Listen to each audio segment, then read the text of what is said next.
Hello and welcome back to the AL Central Rundown. With me today is Lee, Sam, Dan, and Ty. And if there's a thing called the dog days of spring training, we're kind of in it right now. Every day is kind of the same. We've had a round or two of roster cuts. None of them are all that interesting. It's been all of the rookies that weren't going to make the opening day rosters anyway have been sent back to minor league camp, but even then, not that many. The WBC is going on. Byron Buxton got hit by a pitch, which seems only about right for the baseball gods. And we're 3 weeks out from opening day. So today's most of the episode is going to be spent on the Tigers season preview. For those who went through the episode last week, thank you. That was a long one. We've learned our lesson. We're only going to do one team from here on out. Turns out Dan and I can talk quite a bit about our team, so we're going to slow that down a little bit. So we're going to do the Tigers, and Lee's going to take it over here in a bit. But how is everyone doing? How's your week? How's the spring training? How's the World Baseball Classic? Whatever's on your mind. The World Baseball Classic has been awesome. I mean, I've just been watching it pretty much nonstop when I can. It's like Christmas for baseball fans. I mean, the Puerto Rico-Panama game last night was amazing. The Dominican Republic team is just so fun to watch. I mean, what more could you ask for? Right. Oh, yeah, You could I ask agree. for Tarek Skubal being taken deep by a nobody from Great Britain on the first pitch of the game. That was really funny. I'm pretty sure, like, Skubal, I don't want to say he was overestimated, because, like, he shut down. You can kind of tell he's like, well, okay, if they can sting me, nobody's going to get a hit for the rest of the time, or for the rest of the time I'm in. But I think he got through 3 innings on, like, 39 pitches or something like that. Yeah. No, the thing is, he tends to, if he gets hit, it's going to be in the first inning. Yeah. Because he attacks players, and players know that. So if they're going to swing at a first pitch. Right. And so. Well, isn't that always like what your grandpa always told? If you have an old broadcasting team, I'm assuming a Dan Dickerson is one of those. If you're going to get an ace pitcher, you got to jump on them early before they get settled in, guys. Turns out Tarek Skubal got settled in regardless after he got taken deep. But I also like the clip of him. So right in the middle, he gets taken deep, and it cleared the wall in Houston. And Skubal just like almost kind of like shrugs it off and goes, "Well, that sucks. Next." Like, that's probably not going to happen again. Like, could not care less that he gave that up. It was really weird that the U.S. starting pitcher in both games so far has given up a leadoff home run to the first batter they faced. It's a strange baseball, right? It's kind of weird things that happen. You see something new all the time. Right. But yeah, it's been a blast. I've had to watch a lot of games on DVR just because some of them are on in the middle of the night, some of them are on when I'm working and all that. But I've made the point to do it when I can. Haven't watched as much as I want, but it's been good. Were there 3 walk-offs yesterday? Like, the quality of play has been good for just being pool play as well. So I'm with Lee. I am wholeheartedly about this, and I'm looking forward to the rest of the tournament. Yesterday, there were 2 walk-off homers, and And there then had an extra never inning. been a walk-off homer in WBC before. And today, there was technically a walk-off homer by the Dominican Republic, but it was a walk-off into the mercy rule, so it doesn't really count as much. That counts. Walk off in rule. Funny. Well, and Skubal said that he might pitch again. He wants Yeah, to. he's stayed with the Team USA so far. He didn't say no when he was asked. Mm-hmm. Yeah, I did like how he said it was going to be one of the bigger decisions in his career, which I guess is true, because I don't think he's had a lot of true decisions in his. He got drafted by the Tigers. He's gone through arbitration with them, so I don't know how many choices he's had, but Well, it does maybe seem like a little silly. Like, if his elbow just explodes during the second start, it might be the biggest. Right. If his arm just falls off during the second start, might be a pretty big decision. Yeah, well, I will say for me, seeing Jose Contreras' son pitch against the U.S. was cool. that was Kyle wild. Thiel's done fantastic. It looks like Sam Antonazzi, another one of our prospects, was doing really well. And I've been watching the USA games, and seeing them blow people out is just it's just good old fun. I And did it's see. fun being able to root for players that you can't normally. Like, watching Bobby Witt Jr. is actually really fun when he's not on the wrong side, like stuff like that. Yeah. The Angels reliever prospect that struck out Judge. Who was it? It was Judge. Oh my God, like 3 All-Stars in a row. That was really cool to see. God dang it, I can't remember who he struck out or what his name is, but good for me, I'm remembering. But I remember that was pretty fun. But yeah, and Manny Ramirez's son taking someone deep. But Twice. He had 2 homers. oh, did he homer again? Yeah. Oh, good for him. So it looks like Dan has frozen off of the screen right now. Is there any news? I mean, Dan has to share a little bit. If he's not on here in 30 seconds, we can do it. But is there any other news from your guys' teams that has happened? Seems like it's been no news except games. We'll talk about it during the White Sox preview, but we did have at least 2 of our pitchers be sent down to either minor league camp or AAA, both of which will be on the roster at some point this year in Hagen Smith, and I have to get the second name, but that's just the only news from us. Right. Yeah, it just really has been like the roster cuts that haven't, not even surprising roster cuts. Have like still Emmanuel Rodriguez. They did send Walker Jenkins down because he has like he has a small hamstring strain. Again, that's a running theme with the Twins, but yeah, not really anything interesting. While Down is off, we may as well talk about Hunter Gaddis has a strained elbow. He went for imaging. It came back clean. Probably going to be shut down for 2 weeks. Might delay the start of his season. He's a reliever. We'll find another reliever to insert in the 8th inning if they need to, because that's the only thing that's their superpower, it turns out. But I think that's kind of it. So, as far as the Royals are concerned, the only real news is that they hired Eric Hosmer as a commentator for this season, and they hired the daughter of a former Royal as a sideline reporter. So some fresh talent in the Royals broadcasting arena. mm-hmm. I welcome this. I'm kind of getting tired of Ryan Lefevre and Rex Hudler, so I think it's time to sort of pass the torch. I like Jake Eisenberg. He's been doing it for a couple years. I like Jeremy Guthrie. He's been doing it for the last year or 2. So if we can get some fresh blood into the Royals broadcast booth, I welcome that. So It is nice to have like new blood. The Twins had, Blyleven and Bramer for like 30 years, and by the end, it's just like it's the same stories, it's the same theory, and like outdated. Like now, the Twins have Justin Morneau, who I understand if people think he's incredibly boring, he is very monotone. He is very funny, but the Twins have a good mix of Morneau and Perkins and Trevor Plouffe and Denard Span. Yeah, they just have a lot. Like they do enough to keep it fresh. Like I'm happy for Kansas City that they get a few more new stories at least. Ryan has been doing it since like 01. Yeah. Or somewhere in that arena, and HUD has been doing it since 2012. So it's been a while with these guys, and it's kind of. I do enjoy it when Ryan Lefevre just openly mocks HUD during the games. That's always a treat. But I think it's time to move on from those guys. Yeah. Speaking of broadcast, I almost forgot. The Tigers announced their new Detroit Sports Network for the Tigers broadcasting for games.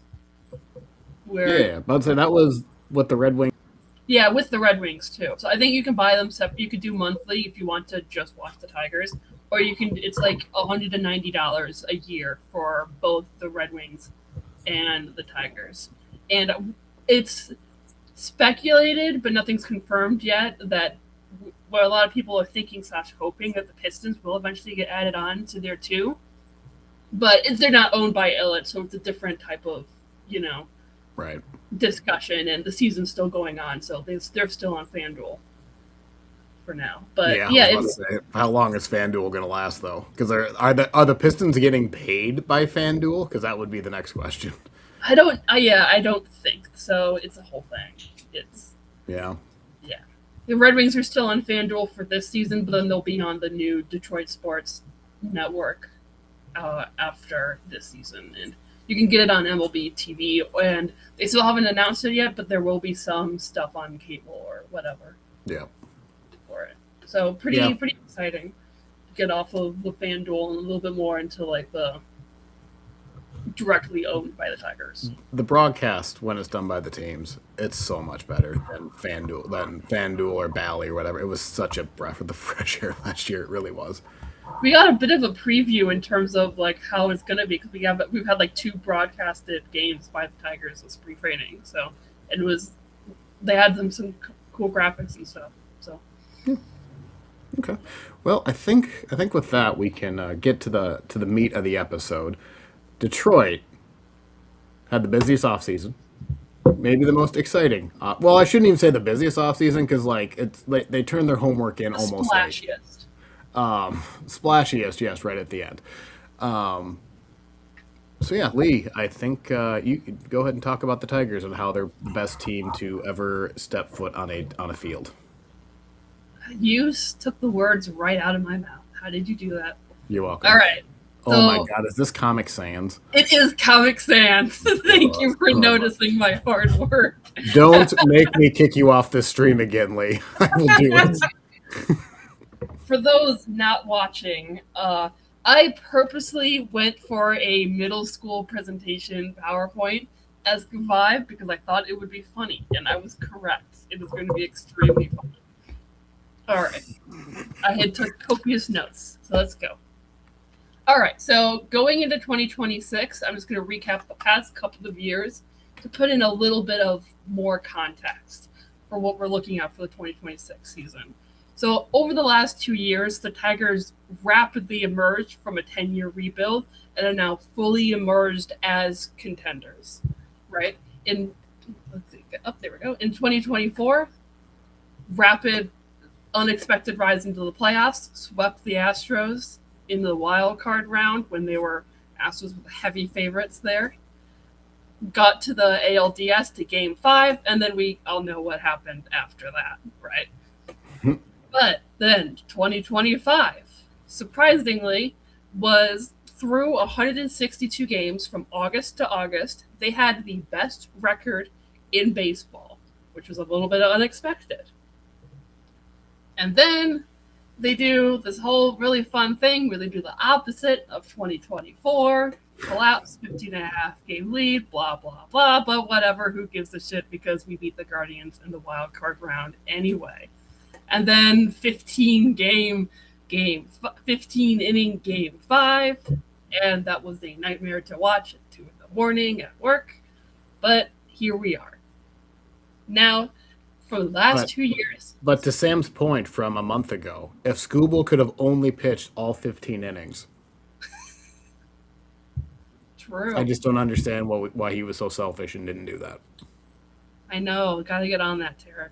No wonder Great Britain took him deep. Well, I think now that he's getting paid how many $1 million, he can probably get that. He's ready to taken care of. focus now. You think he can go more than 6 innings this game? Yeah. Unless Tarek Scooble averages double-digit innings a game, I don't know why they even keep him on the roster next year. May as well just cut him. Right, sure. All right. But over the last 2 years, the Tigers have been one of only 4 teams to make the ALDS both years, along with the Yankees, the Dodgers, and the Phillies, which is fairly good company. And so Can you actually go back to that graph? Not to make fun. I just want to see when. Yep, go right. Okay, so I'm looking one more. I'm just curious to see the Twins made it until not even July. Also, can we talk about how Cleveland was absolutely dead in the water? Everyone was dead in the water except for Detroit until the last. Do we need to go over this again? I showed it. Can we just move on? But like this is like so stark, and like it makes last year even much more like one impressive. Cleveland did it, disappointing Detroit did, and then also like just how far of a lead Detroit had. Not only in September, like August, September, it was only them until it wasn't. It was And it was 15 and a this half is perfect games. justification Graph, for isn't this what they graph did. so Like much right, smaller? Hey Eric, however the Twins playoff chances in September? Can you Oh, it's remind the me? exact same copy. That's what I think. Like, what really like made me so because I remember looking at like almost that exact thing with the Twins in Detroit. Only it was like for last place. But yes, that was what made me think about it. But yes, All right, making me go back over all my hard work. All right, so a little bit of stats because I wanted to talk a little bit about this. So through August 23rd of last year, they had a top 10 offense, arguably. I put August 23rd because while the offense started dying a little bit before then, this is when they started losing games because they were winning games before this. So they had a batting average, 11th in the league, on base of 13th. Slugging was 9th, WRC plus was 10th. These are pretty good numbers. And along with the pitching staff they had, they were in a pretty good spot. Then after August 23rd, not including the playoffs, batting average drops to 24th, on base to 21st, slugging to 24th, and WRC plus to 22nd. That is a pretty big drop to happen in just a 5-week period. Now, I think this was fluky. I think the start of the season was definitely a little bit overperforming, but I think that's more like the team that they are, not the last 6 weeks. But I wanted to put these numbers on here to get a little bit of perspective and just how big of a change this was. Sorry. this isn't necessarily a pushback, but I do want to be careful because I'm guilty of doing this too. I don't think it was fluky. It's just the Tigers are very streaky. They just went on a cold streak. But yeah, I think the talent. Right. Yeah, and like there was something about the way you said fluky that I was like, I don't know if that's the right word. I don't believe that's what you were trying to convey. But no, and also like we had injury. Every team has injuries, but like there were injuries to some of our more reliable hitters. It was very I think a lot of it was very mental because like I would watch like hitters foul off 5 balls in a row and then swing at something in the dirt. Or just watch something go down the middle, stuff like that. They were not having the at bats that they were having earlier on, and I think a lot of that was mental because they were in a really weird space with falling down in the playoffs, et cetera, et cetera. Right. I mean, you could tell how hard they were pressing, and not to bring like Skubal flipping the ball over, Skubal making a play that making it an error that he would have not have made in 100 years, like proves that if Tarek Skubal was pressing, everyone else in that clubhouse was pressing in the last 3 weeks of the season. Yeah. I argue that part of that is the Guardians living rent free in the rest of the division's heads. And I say that in jest to a point, but also like, oh God, it's happening again. Like they're coming back. And most importantly, with that Skubal flipping it through the legs, like pesky team. Oh no, they're going to get another base runner. This inning is going to continue. I gotta make something happen here, and disaster. That does not happen against any other team. That only happens against the Guardians. And it's not just something that Detroit has experienced either. But I will. Oh, Dan's having say to the positive. I think is. Or the last month. Or the month of production. Yeah, that's where months. That's why I'm bringing up a lot of these because I wanted to. That's what I think. There was, like I said, a full calendar year. They had the best record in baseball. That is not nothing. That is, I think that is more of the vision of what this team can be, rather than what we saw for the last month of the season. So going into the offseason of 2025 to 2026, there were a lot of big questions. First of all, what are we doing with Skubal? The offense, like I said, I kind of already addressed that. I would have liked some reinforcement, but I also think We don't need it as much as a lot of people think. And also, how serious is this front office going to be? And we kind of got that answer with the signing of Valdez and Verlander a little bit. Now I'm going to start getting into. I'm going to do this position by position and then do the pitching later in kind of groups. So first base, Spencer Torkelson. He will be making the vast majority of starts at first base. Now he had some major adjustments last year. I found this really interesting. His 2024 stance compared to 2025, he moved back in the box a lot more, and it was just a lot of the way it was a lot more open in his stance, and it was just a lot of it was changing his approach in the at bats because he wasn't looking at 95 down the middle. He was actually swinging at that stuff. Whereas in 2024 and previously, he was just not swinging at those pitches for some reason. But he made major improvements over the last season. I mean, for the first month, he was playing like an MVP level. Like, it was insane. He cooled off from there. But I think we definitely will be getting that version of Torkelson going forward here. So he definitely had a career season last year, 240 average, 456 slug, 789 OPS at the end with 31 home runs, matching his season high. I think we're going to see very similar production to that this coming season, maybe even continuing to increase as he's growing into his and being more comfortable at the plate, because I think for him a lot of it was he was very much feeling the stress of being the 1-1 pick and being expected to be the guy. But I think he's kind of grown into that and been able to kind of get past that mentality of always needing to be the guy, right? His defense is kind of below average at first, but it's not really a concern long term. He's been improving it every single year since he's started in the majors, so it's not really a long-term concern there. And potential backup at first if needed, Eduardo Valencia. He's listed as a catcher, but from what I've read, it's not really expected that he's going to be a catcher at the major league level outside of emergency situations. So he really exploded last year in AAA, and he's continued to have a pretty good spring. In 50 games at the AAA level last year, he hit for 319 average, 405 on base, and a 622 slug. So he's had a really good spring as well. So he's a possible mid-season call-up for a DH type or a first base if there is an injury or something like that.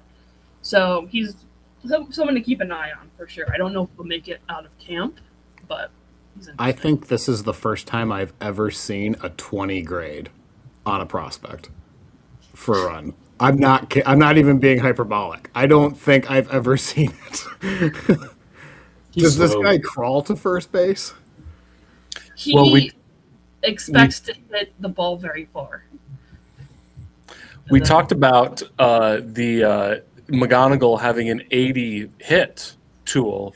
So things have to be balanced out, right? So you have to have a guy with an 80 tool, and the monkey's paw is then you also have to have a guy who's got a 20 tool. So I don't want to call BS on this. I'm just looking at this gentleman who I've never met before in my life. 6'1", I will believe. I'm not believing this man with this 20 grade running is 180 pounds.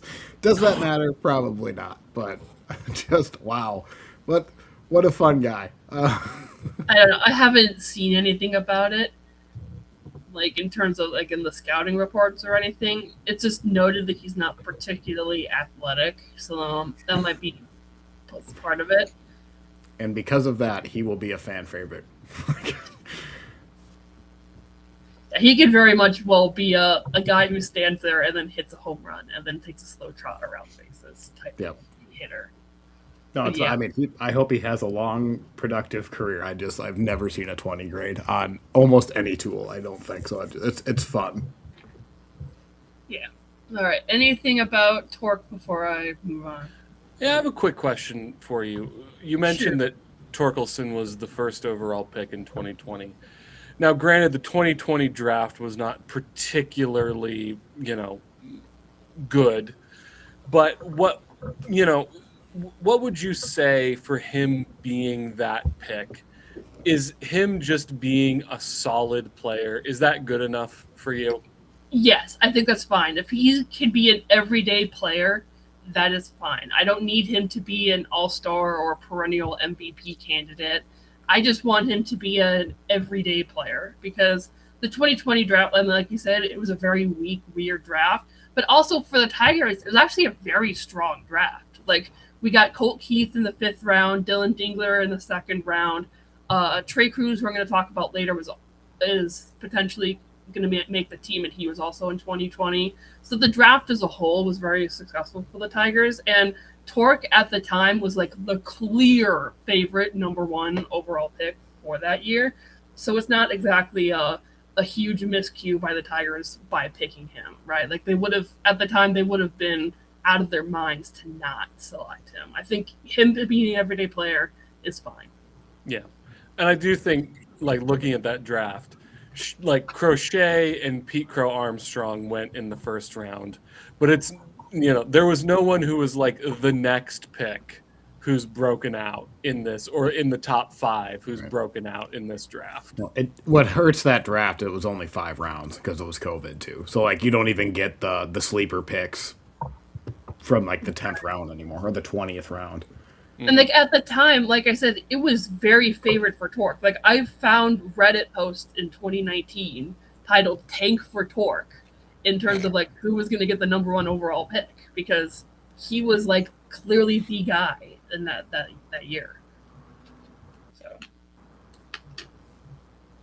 yeah, I think he's going to be a guy who's could be relied on to hit 30 to 40 home runs every single year, maybe scratch 250 batting average. But yeah, we don't need him to be. I'm not expecting him to be much more than that, and I don't particularly need him to be either. I think if this is him, this is fine. Okay. All right, going into second base, Gleyber Torres. He's going to be taking the vast majority of starts at second. And he had an excellent eye at the plate. He, for a very long time of the season, he had more walks than strikeouts. Kind of went a little bit off of that as the season went on, but he was an extremely reliable hitter throughout the whole season until about 6 weeks left, because he had the hernia that he had to get surgery for right after the season ended. And he was the guy with runners in scoring position. If I had to, like, throughout the season, if you had to pick one player to put up the plate with runners on and 2 outs, everyone would pick Gleyber Torres, because he was just a very reliable, steady hitter and very good. I think he's going to be one of those guys who's going to be given like a go ahead and challenge the ABS whenever, pretty much, because he's got a good eye. So his defense is a bit questionable, but he worked on like the mechanics a lot, and he was like way better last year than he was compared to his previous years. It's mostly because he's not very fast, and so he doesn't really have the range there. That's what's really hurting him. But mechanics-wise, he improved a lot. So not really. And we only got him for 1 more year, so I'm not really concerned about long-term longevity for this. 1 year qualifying offer.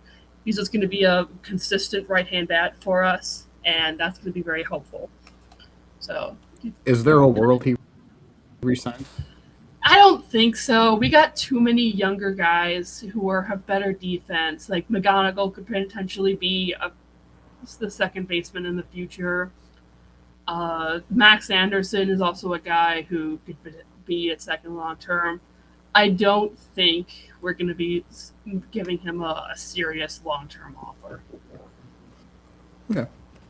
This doesn't really fit in with our plans. No, that's fair. I mean, it all depends on McGonigal and whoever you want to put at shortstop, but no, I think that's fair. Is there any reason to believe that the surgery he received at the end of the season is going to impact him this year? No, he's made a really good recovery. It was a pretty basic procedure, and like within a couple of months he was like back to 100% from what I saw. And he's playing for Venezuela at the WBC right now. So, yeah. All right. So this is where it gets a little bit interesting. So third base, I believe that Colt Keith is going to be taking the lion's share of starts at third. So this is where it gets interesting because last season his defense was all over the place. Oh, who's sharing right now? There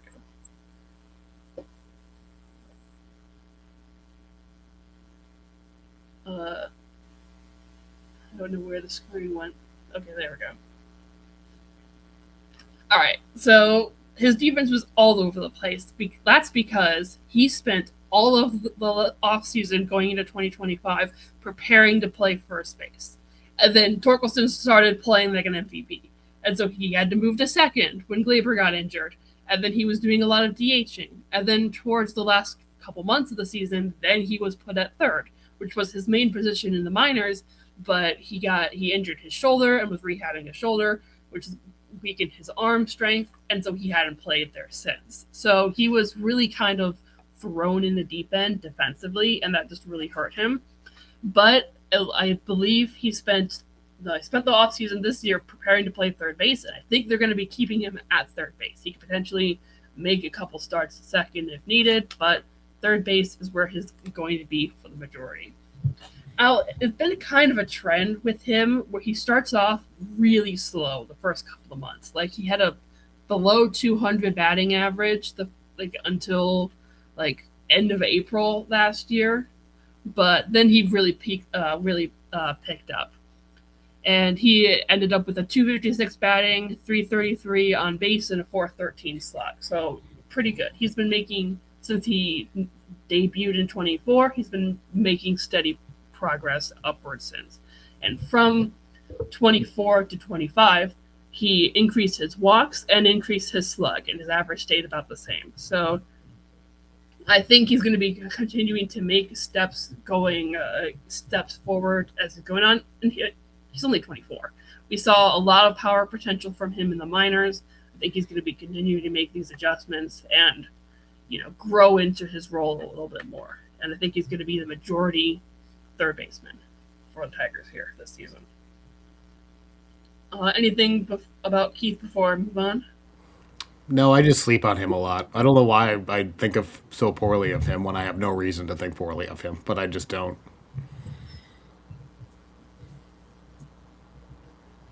All right. So, other potential third baseman that we could see.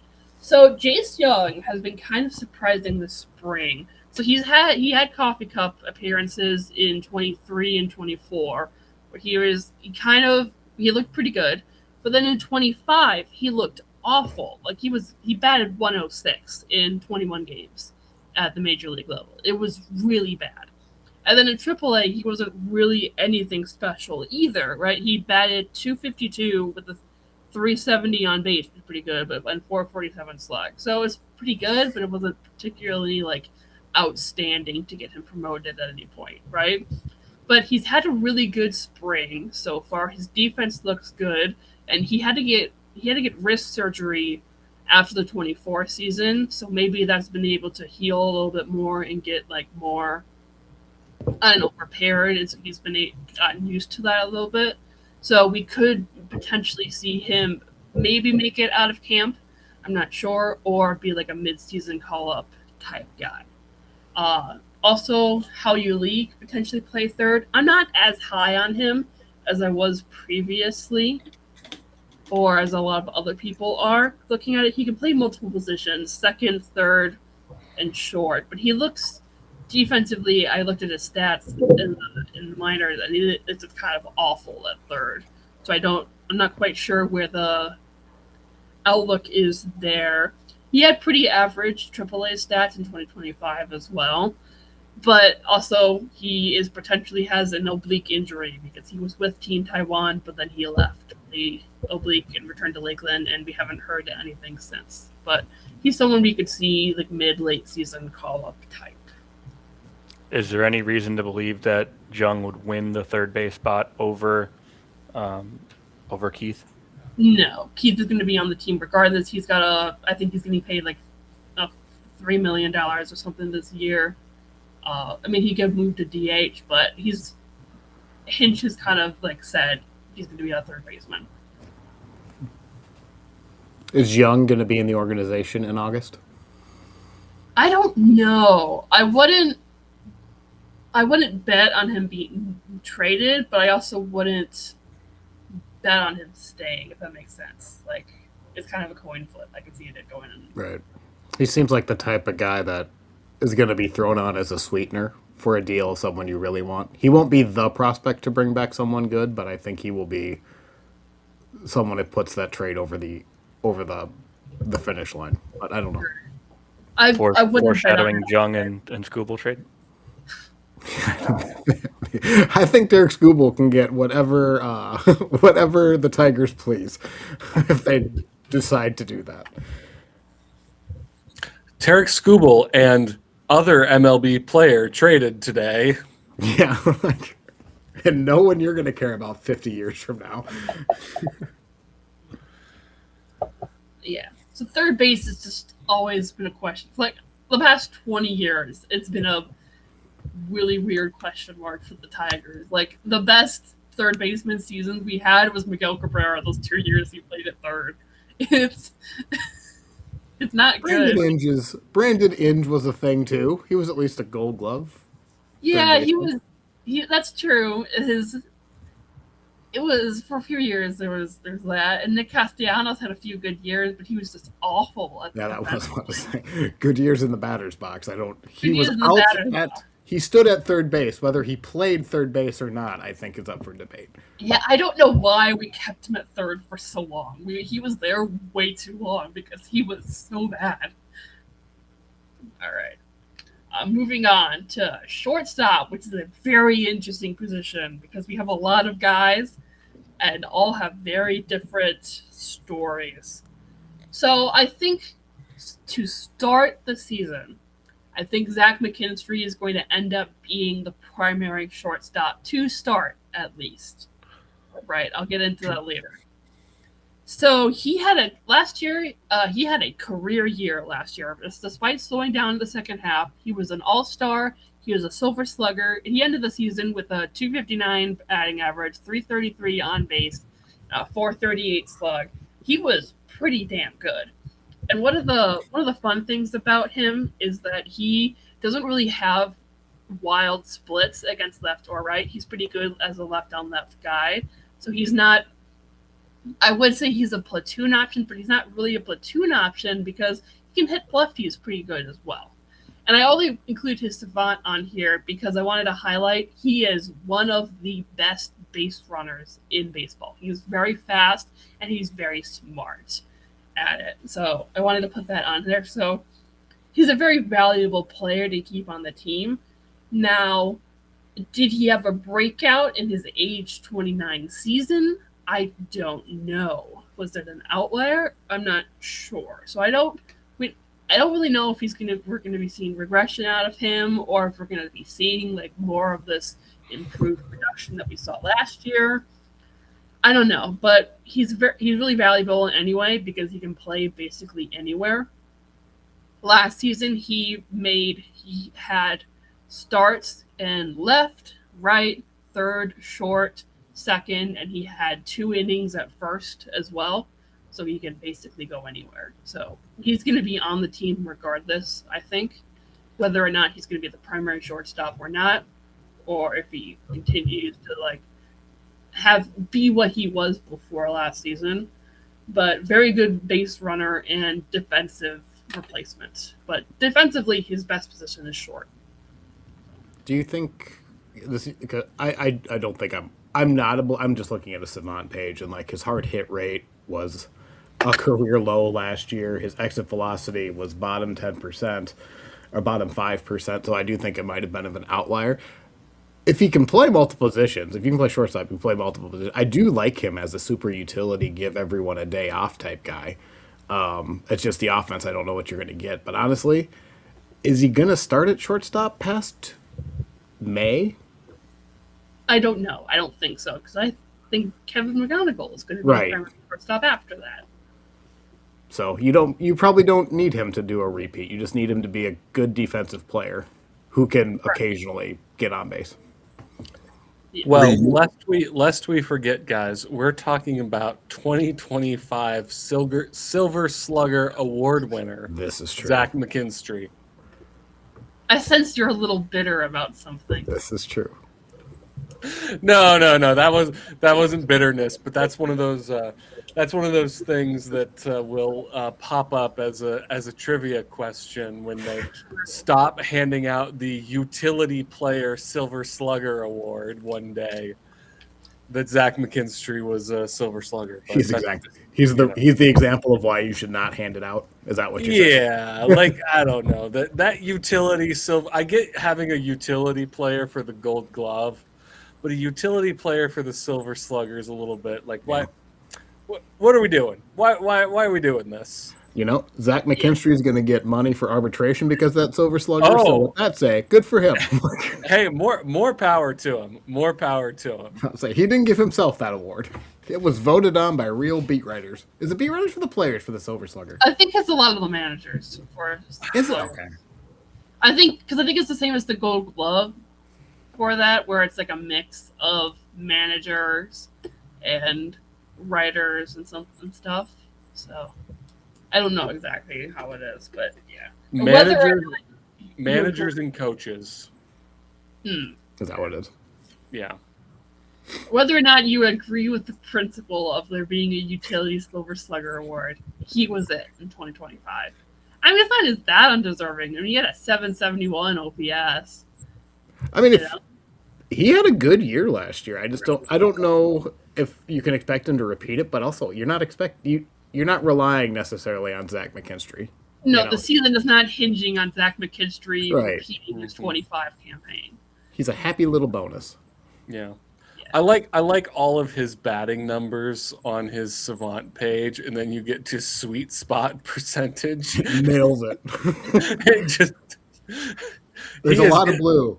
And he is getting the bat onto that ball one way or another. Yep. Hey, he's a 33rd round draft pick who's a Silver Slugger and an All-Star. And he knows how to hit the ball, but he's just not very good at it. Okay. So be nice to Zach McKinstry. He's also very good for he's a very good clubhouse guy. He's got, so he's a very valuable player to keep on the team regardless, as long as he's not hitting below the Mendoza line. So. And then when we get into shortstop, I'll get into McGonagall later, but I wanted to get into the other options first. So I'm not going to show you Javi Baez's Savant page. You know what it looks like. But he is there. Like Zach McKinstry's. Oh, shut up. I wanted to show you his base running value in his run. So, but Javi Baez can play many different positions, and he's very good defensively. He is there. Trey Sweeney, he's also there. I don't think he will be on the team past July. I'm going to be honest. Look, he has a shoulder strain, first of all. No news on that. Don't know what's going on there. He's got apparently he had below average defense last year, which sucks because in 24 he had some really great plays there. And it's just awful hitting. I mean, did I put his? No, I didn't. He could still develop. He's only 25 or 26. We just don't have the time for that. And he's, we have Kevin McGonagall, so there's no reason for us to keep him on the team much longer. Sorry. Are you saying traded or DFA'd? Either one, honestly. I don't know what value you could get from him at this point. Does he have options left? I believe he does. So we could demote him, and he would just kind of sit in AAA. So, who knows? But I don't know if we want him on the 40-man necessarily all the time. It's because we need to get McGonagall on there at some point, right? So, anyway. Now, I'm going to talk about Kevin McGonigal. Can we talk about just the expectations for Javi? Because I feel like he was a happy bonus last year. Yeah, I was going to talk about him in my outfielders section. But I could talk Okay, about then wait for I'll that. talk about him later. Okay. Stay tuned for discussion of 2025 All-Star center fielder Javi Baez. Yeah. Exactly. Starting center fielder Javi Baez.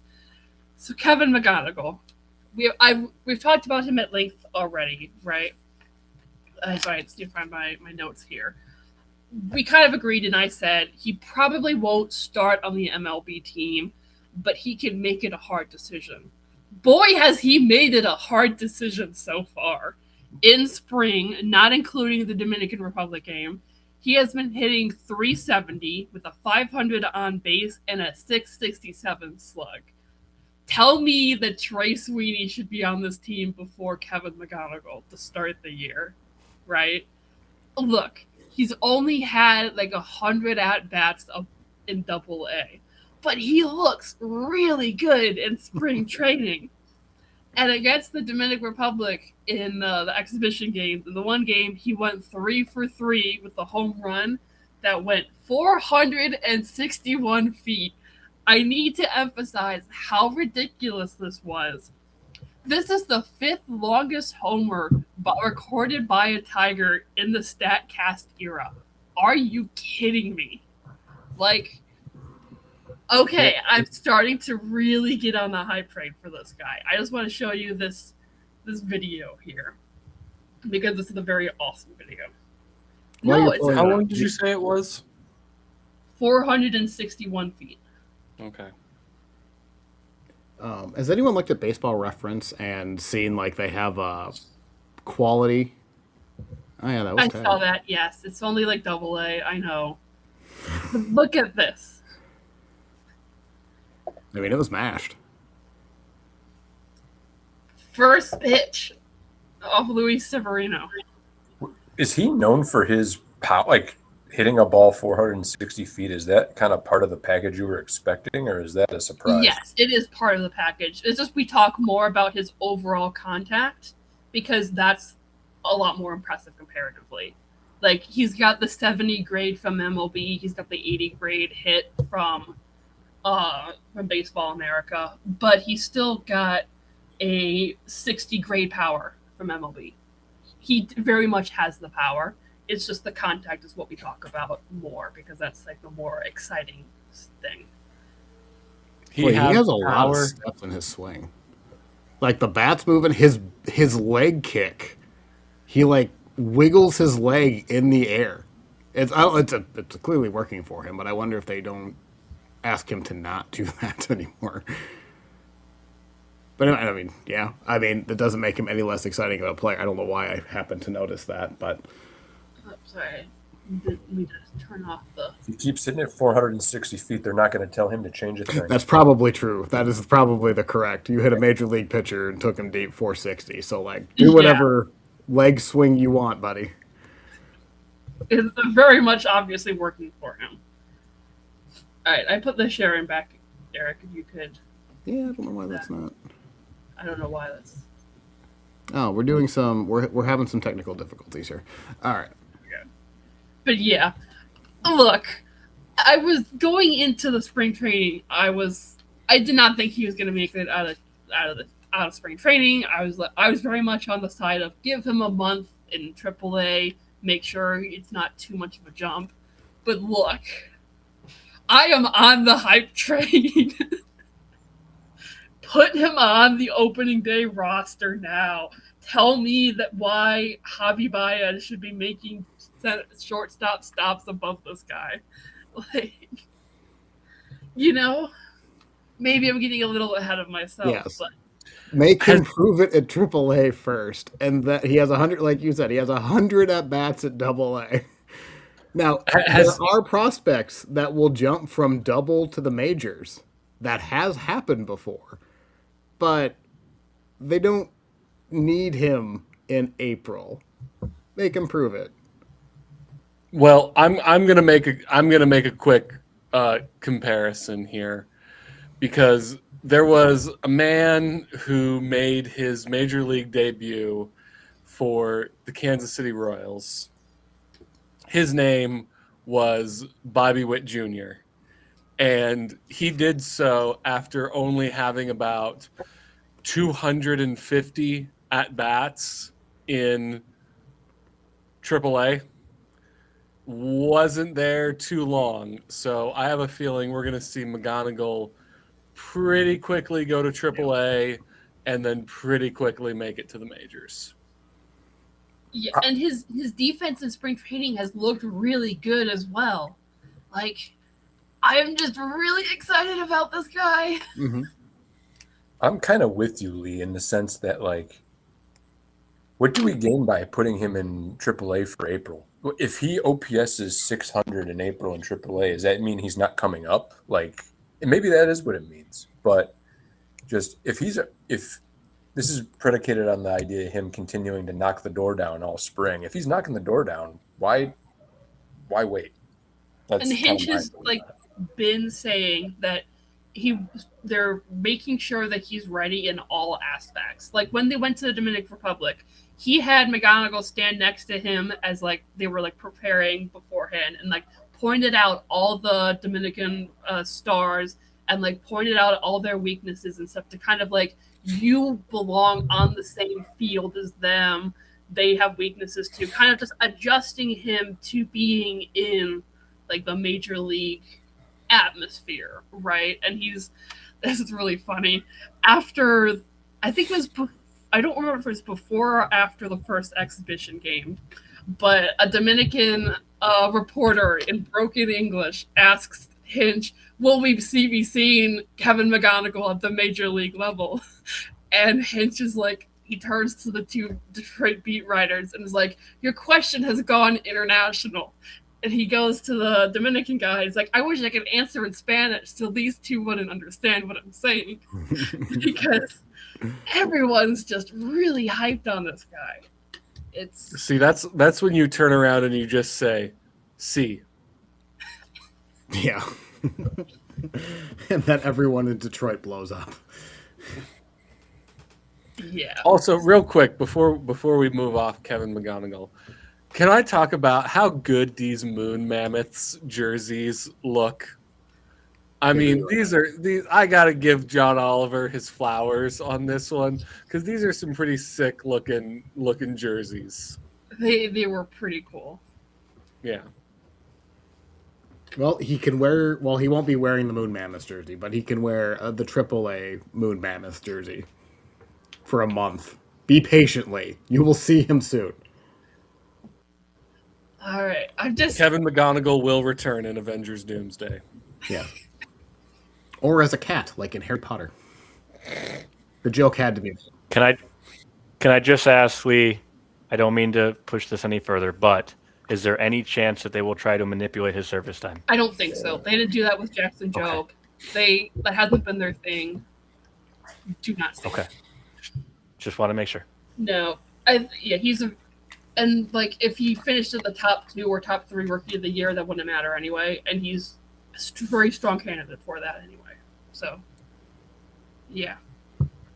All right, we're gonna move off of this because, yeah, as much as I am hyped about Kevin McGonigal, we've talked at length about him already. So let's get into catcher here. All right, Dylan Dingler. He's gonna be the primary catcher. I'm a huge Dingler fan all of a sudden. I mean, I love me a good defensive catcher. Catcher is my favorite position to watch. Dingler won the Gold Glove in his first full year in the major league level. He is top in caught stealing, top in arm, top in framing, top in blocks. I mean, he's a very good defensive catcher. And he's also a pretty damn good hitter as well. Among catchers last year, he was 4th in batting average, 13th in on base, and 11th in slug. That's the top half in all those categories with a 109 WRC plus. Will that stay? No idea, right? But the primary thing for a catcher is the defense part. And he is very good at that. And I don't see that going away anytime soon. So, I'm very excited to see this. And as much as we joked about his walk rate, and you can see on there, his walk rate is ninth percentile. But that improved a lot during the course of the season as he was actively making adjustments throughout the year. And I think that's going to be carrying over. And I think we're going to see a lot of improvement there. I mean, not for nothing. His expected batting average last year was 290, which is 97th percentile. So like, can't blame him for not wanting to walk if your expected numbers are still elite in baseball. Yeah, that's the thing. He's hitting everything and he's hitting it hard. So why not swing at stuff, right? So, but with that said, if he walk double digit times a year, yeah, that would probably be helpful. But no, he did improve during the season. So I'm really excited for him. I think he's going to be here for at least a little while. So, I forgot to put that on there. All right, and then backup catcher Jake Rogers. He's a backup catcher. It kind of sucks because he used to have decent power, but that's declined a lot. I mean, his average, he hit 187 last year. That's kind of awful. And his defense declined a lot last year as well. I mean, he handled going from the presumed starter to being the backup really well. He's a great clubhouse guy and he works really well with all the pitchers as well. But this is also his last year of arbitration. I don't think he's going to be in the team after this year. There is a very small chance he's even off the team some late in the season if we want to move Lorenzo up or Tomas Nido or something. I don't see that happening, but it's a chance. And that would suck because Jake Rogers is kind of a fan favorite because he's got the mustache.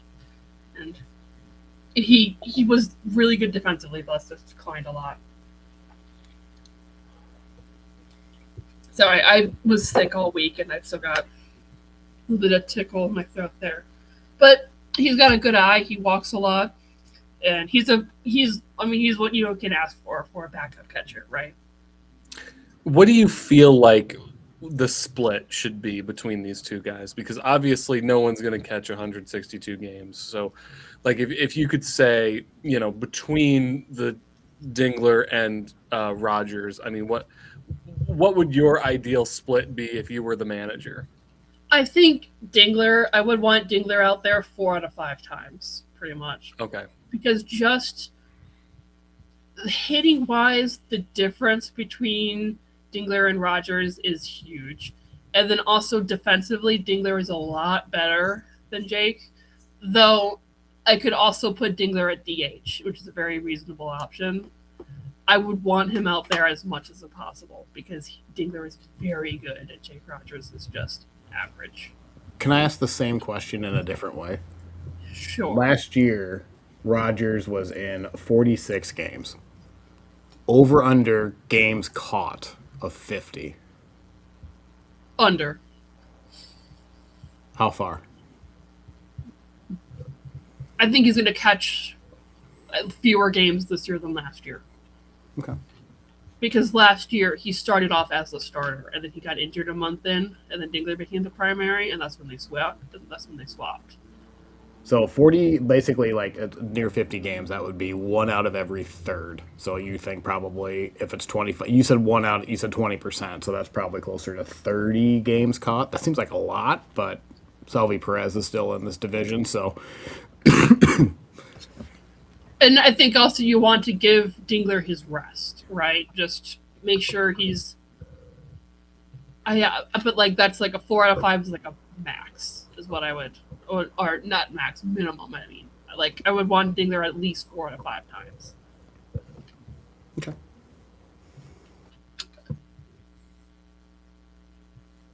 But yeah. All right, now I'm going to go on to the outfield here. So I kind of put all of them on the screen here all at once, because just to make it a little bit easier. So I'm going to start with Riley Green. So he's going to be the left fielder this year, going to play a vast majority of his games at left field. So we talked. He got a lot of crap for all of his strikeouts and all that stuff, but he made a lot of progress in the offseason. He worked on that a lot. I read I don't know exactly, but he would like set the what's it called? The pitching machine to like do off speed stuff or whatever and practice just taking balls and not swinging at everything. And like in an interview before spring training, he's like, "Oh, I'm not gonna be swinging to gonna hit a home run every time." And we're like, "Yeah, dude, maybe you shouldn't." So, but I do think we are going to be seeing improvement there. And we're already kind of seeing it this spring. He has 4 strikeouts to 3 walks. In previous springs, last year, he had 19 strikeouts to 6 walks, just for reference. He hasn't been hitting the ball much in spring, but like he's had a lot of really bad luck in like hard liners and stuff. But I'm more interested in the fact that he's walking a lot more and striking out less. So Does it concern you at all that like even with the strikeouts, and he got a lot of criticism for the strikeouts, and I get that, he was still an all-star and a silver slugger. Like at some point, I know the 30% strikeout rate, that's scary, but you can if I would be worried like, do I need to change that this year? Do I need to wait for the strikeouts to truly be a problem? Because it was not a problem. Let me try to say that. Okay, Riley Green, your strikeout rate went from 30% to 23%. That's fantastic. You know what you did? You hit 7% more ground balls to second base. Congratulations. Right. Like, is that really, I don't know. And by the way, in the process, you hit 20 home runs instead of 30 because your OPS dropped 70 points. Yeah. Well, his OPS dropped last year compared to the year before, and he hit 15 more home runs. But it was still 800. Like I feel like I understand his need and his like the pressure to get better and to improve. But I do get kind of nervous when he was already had a successful season of him saying, I'm going to almost like I don't even know like how much of the tweak, if it's a tweak or if it's like an actual overhaul of his approach. It's just changing his approach. He's not changing his swing at all. It's just the way he views an at bat. That's what he said. He said, I like my swing and I'm not changing my swing. But he just wanted to change the way he views at bats and not swing at everything and get better at taking pitches. And he also said stuff about being able to hit stuff at the top of the zone better because he has a really harsh angle, and it means that he misses a lot of stuff at the top of the zone, like high fastballs he could not hit. But I guess he worked on that a bit as well. I just think that'll be an interesting thing to follow over the course of the year because it sounds to me like I'm going to take more pitches, which is fine, which is good. Yes. But then I'm going to be more careful when there's 2 strikes on me. Well, you're going to have 2 strikes on you more often if you take more pitches. So I don't know.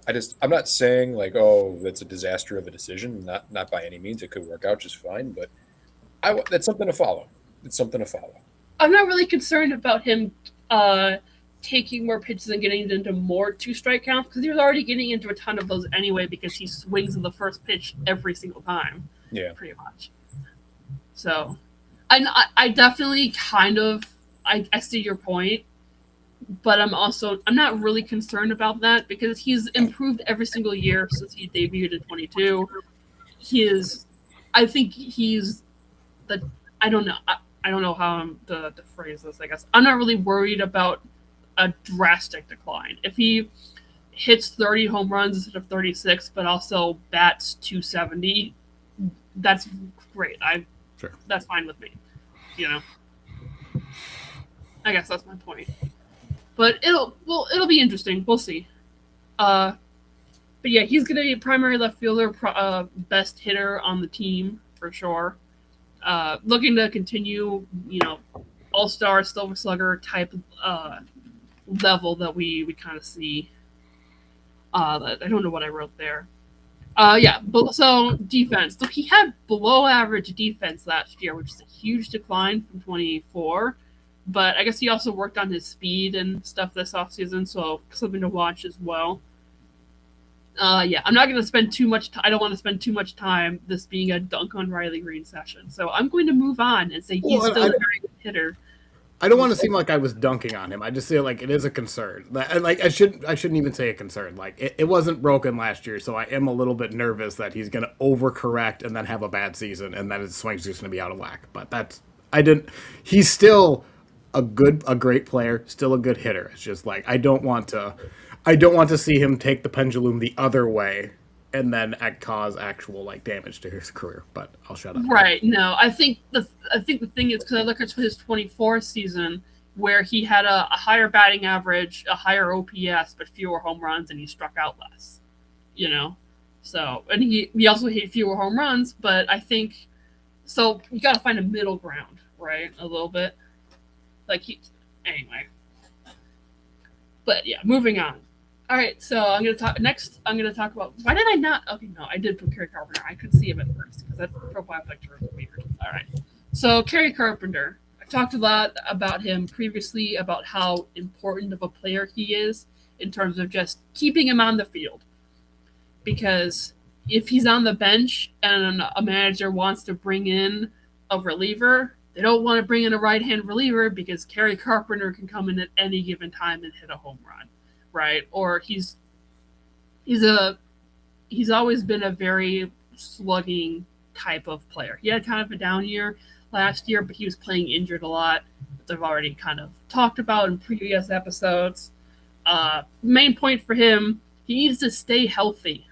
Like the other day, he hit a triple and was going around second, and I'm like, Harry, stop! Your hamstring! So. Yeah, that's something to look at in terms of like, does he DH more? Does he get more rest days? How are we going to? He pulled his hamstring 4 times last year. That we can't keep doing this. So, yep, not much more to say for him. Very important player. Stay healthy, please. And probably will be playing a lot of right field as well as DHing and being a pinch hitter. All right, I'm going to talk about Matt Vierling next. Before you move off of Carpenter, could he just DH every day? Is there a reason? I would be fine with that.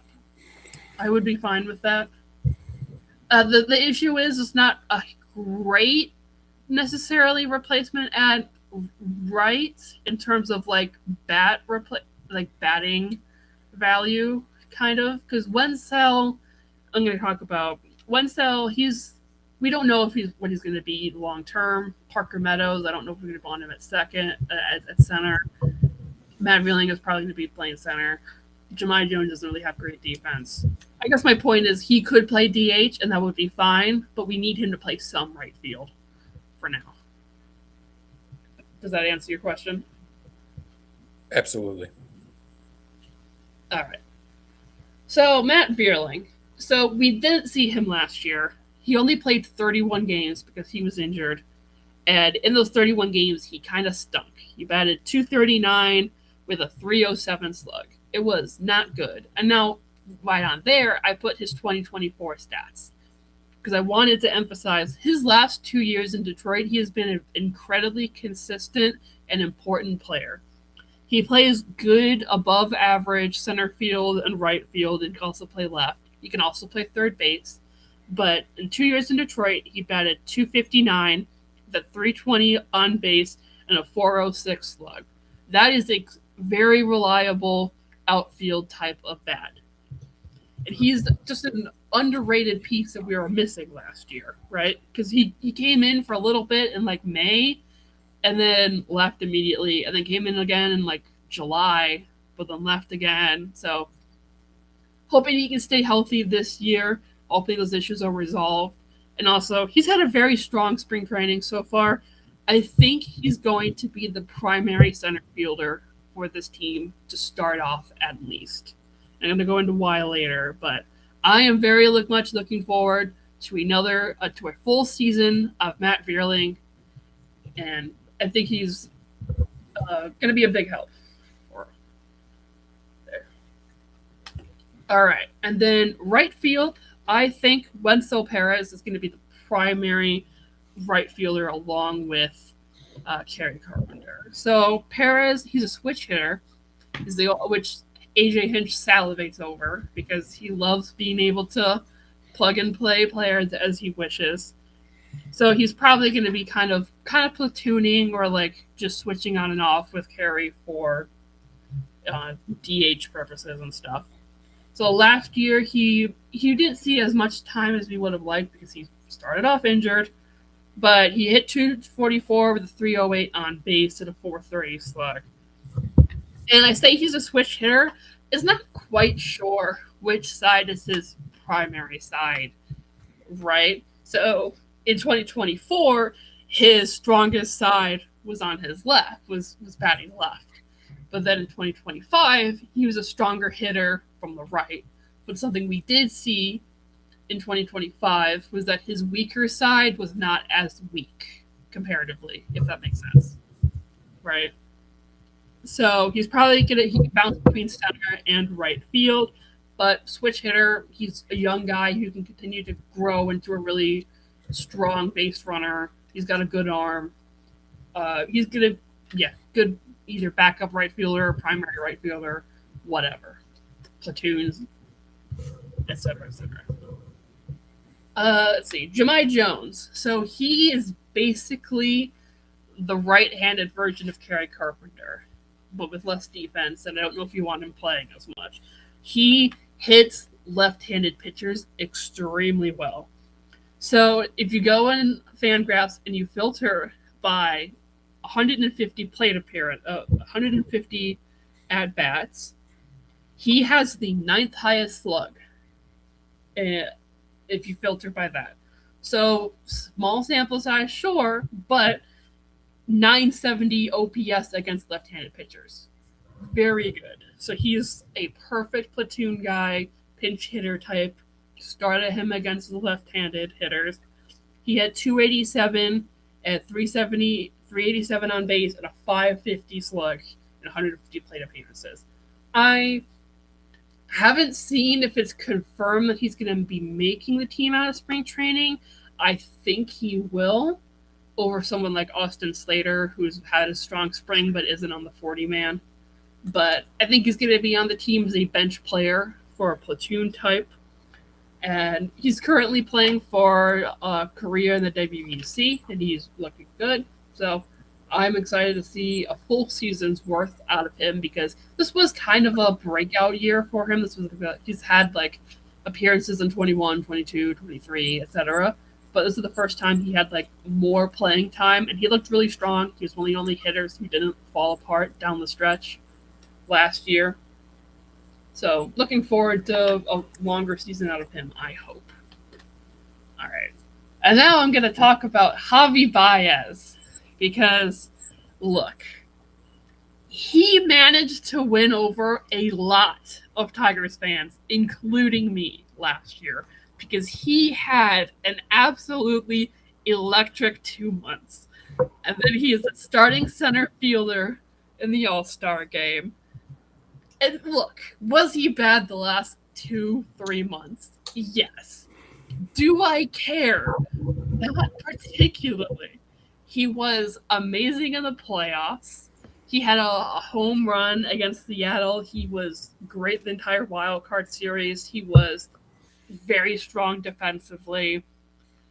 Look, am I going to sit here and say this contract has been worth it? No. Am I going to sit here and say I expect a repeat of the 2 months that he had where he was an all-star? No. But he's been playing center field in spring training. He's still been very strong defensively. If we can find a month and a half where he can be the best player in baseball, that's fine with me. But he was an all-star center fielder, and you cannot take that away from me. No, I mean, I don't know. Like, it was a very predictable collapse. I will say, like, the first 2 months, I was pretty harsh on him because I wasn't a believer.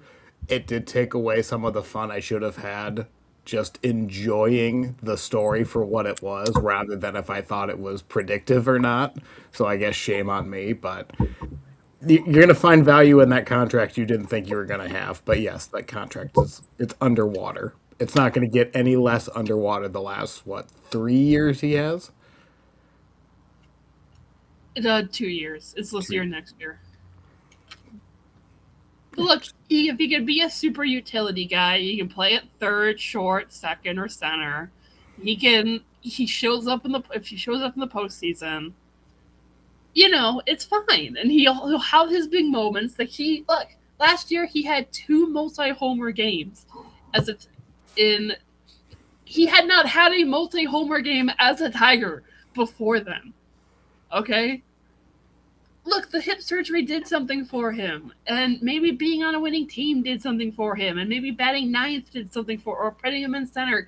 I don't know, but something did it for him, and that walk-off home run against the Red Sox was amazing. And look, Can I ask a quick question about Javi? shoot. How much of him being an all-star had to do with the fact that he is a name that people recognize? 90%. 80%. Okay, because a lot of it. he had a really good he got off to a very hot start, and I don't want to take that away from the guy, but if Tom, Dick, or Harry had the same numbers as he did through the first 2.5 months of the season, I question whether or not they would have been voted as an all-star starter. So by the numbers and the players' vote, he would have made it in as a backup. He was only a starter because Cubs fans are in love with the guy. Okay? That is basically it. And I'm not going to sit here and say that he 100% deserved it, but I am going to sit here and say it is incredibly funny. Well, I think Cubs fans or not, I think that's why he got in. It was because, and that's what Sam is saying too. He got in because it's Javi Baez in center. LOL. Isn't that fun? He's a shortstop playing, but he's qualified for center and he's had a good year. So multiple things can be true, but it was the LOL vote, but he put himself in a position. It was not entirely undeserved. Right. Did he deserve the starter role over maybe Julio or Buxton? No. But did he deserve to be an all-star, period? Yeah. So. But also, both of them got on the all-star team anyway, so it doesn't matter. No. And look, him being the starter is just extremely funny. So, yeah. And look, the contract's a wash. It doesn't matter at this point. But if he hits a winning home run in the World Series, who gives a damn? See, that's the irony. I think if I'm playing the Tigers for a week, I'm not that, or a month straight, I'm not going to be that worried about Javi Baez.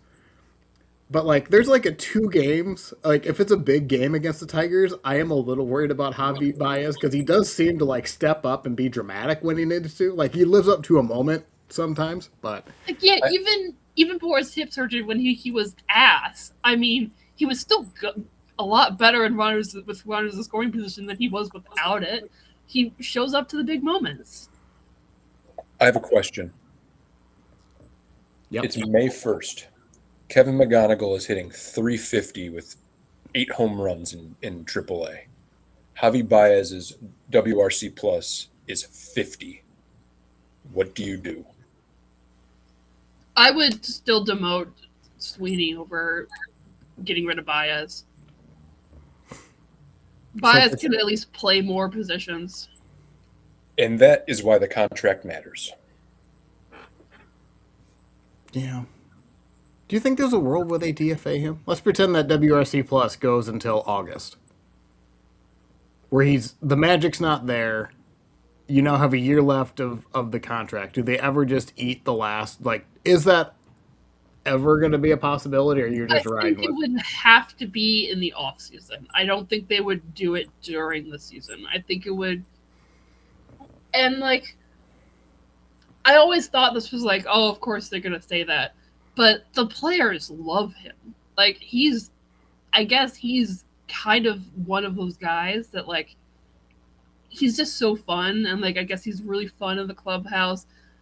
And like you said, I mean, even if his WRC is 50, you never know he's gonna show up in the postseason and be amazing, right? I just don't, and like it's only if it's the contract, if it's a couple more months of paying him, I think they would just eat it until and evaluate in the off season. Austin Hedges' WRC plus last year wasn't even 50, but he's a great catcher and the clubhouse loves him. So, And he's making like $2 million. So he's making 4. And he's a catcher. and he's a catcher. However, Javi's if defense- Dylan Dingler goes down and Javi Baez puts on the catcher's gear and becomes an all-star again, I'll allow it. Look, he was like the emergency backup for the catcher for the Cubs. I'm pretty sure give him a week and he'll come out with a splitter that's unhittable or something ridiculous. Like he's just, he's just kind of that guy. I just want to say, Eric, when you said that, I damn near did a spit take. So close. So close. Yeah. Look, a year ago, most of Detroit wanted him out of here, but he won over a lot of people. And that's the thing. Like, a lot of fans now were like, yeah, let's keep Javi, put him in center. Hell yeah. I mean, because he's so fun to watch when he's on. So we'll see. I don't see them realistically DFAing him mid-season. I think it would have to be in the offseason to be more serious talk. All right. I'm going to talk about Parker Meadows now, just for a little bit. Look, last season when he came back from injury, he was bad. He hit .215 with a .330 slug, and he had his rough defense as well. He's 26. He could still develop, but the time is just running out. He's had a really bad spring training.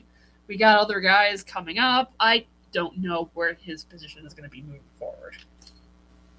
Now, prospect-wise, Trey Cruz has been emerging, and he's really interesting. He can kind of play all over the place, and he's had a good spring. And he would also be third-generation MLB players because he's the son of Jose Cruz, who is the son of Jose Cruz. Trey Cruz is actually Trey Jose Cruz. I don't know why they didn't just name him Jose Cruz and the nickname, whatever. But yep, he's someone to keep an eye on. I don't know if he'll make it out of spring, but he could. And he can play left, center, short, right, third, second, wherever. So he's interesting. For sure. All right, anything else before I move on to pitching? Because I realize I've gone on a long time.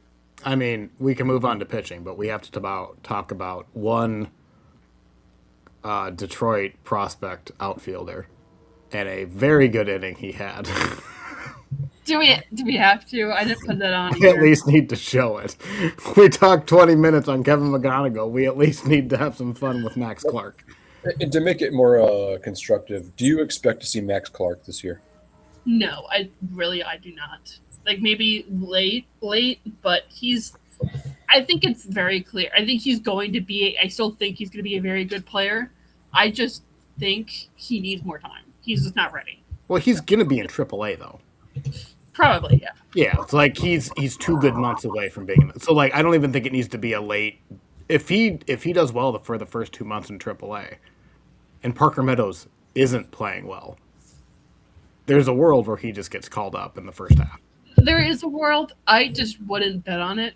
I don't think it's particularly likely. No, and that's fair. I mean, there's a lot of wish casting on it, and like, yes, I'm going to poke some fun on here. So for those who haven't, because also if we don't talk about this now, we're never going to talk about this. So like, at least Now, Do you have the clip? You can pull it up, do whatever. to make it less constructive. To make it less constructive, have you ever seen someone in your life who looks like a bigger douchebag than Max Clark? I mean, my God, this guy is just like the prototypical like poster child of spoiled sports kid. I won't go that far. He does remind me of a very young Bryce Harper. If anybody I was gonna say remembers Bryce that Harper. fun That's a question, good bro. poll. That's a good poll. So again, he's like what, 20? He's young. He just turned 21 2 months ago. He's a I'm not little thinking of a guy brash. who would just gain the ability to purchase beer a ton of shit for being a little full of himself. He's 21 and a star prospect. He can talk his shit. I don't care. Right. I'm gonna say it just a little bit differently. And there's a difference between real hate and sports hate. Max Clark is going to be a fantastic person for me to sports hate in the future, I feel Right. like. And I look forward to it, quite frankly. So Meanwhile, my dad texted me and said, I just hope he's really good so I can laugh at every other fan base who hates on him.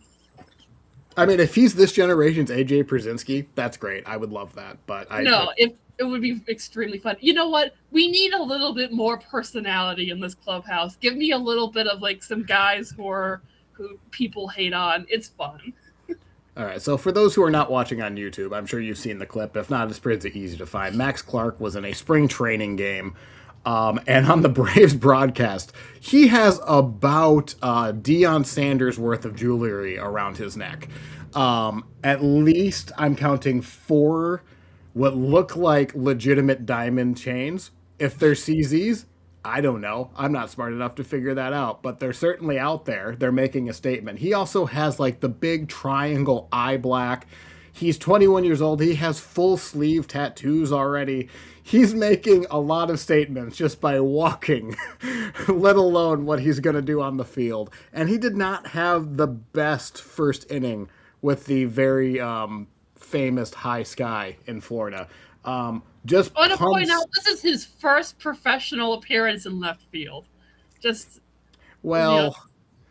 No, I reject that. He is an outfielder.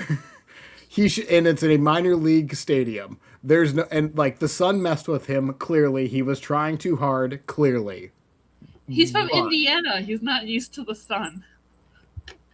I just think that if Mr. Clark is going to try to stun on them like that, he should probably practice catching a couple fly balls in left field. Just say.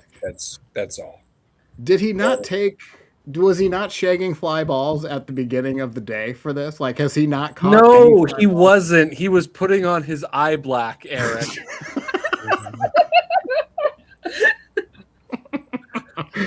Do you think the eye black is to counteract the glare from the chains?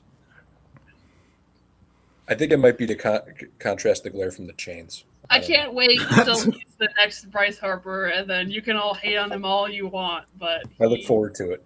In which case, good for him. Like, I still want to I still want to cheer for him. But yes, I did think it was just so fitting of like what he's trying to present. Versus everybody wants to talk about how this game needs players that are self-promoters, and the game needs to promote itself and all this. And we finally get somebody, and we sit here and down talk them for 5 minutes. So, what can we do? So mean. Well, you've talked about, Dan, the difference between, like a look at me guy versus someone who promotes themselves.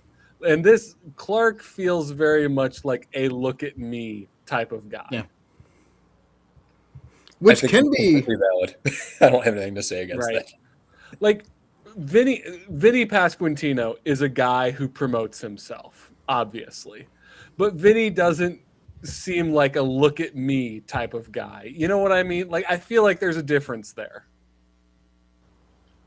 I will say with Clark, he also is he's probably going to say something really stupid in the next 2 years, and he's going to get a lot of hate for it, and he's going to be 22 years old, and it's going to kind of stick with him. He's And already it's going to be kind of- fine. Someone's gonna find some racist tweet that he made Let's when he hope was not. 15. You know, They will Nah, find a they would have stupid found tweet. it already. He's active on Twitter. They would have found it already. Yeah, I'm not going that far. I sure hope that's not true, but I get where you're coming from. But nah.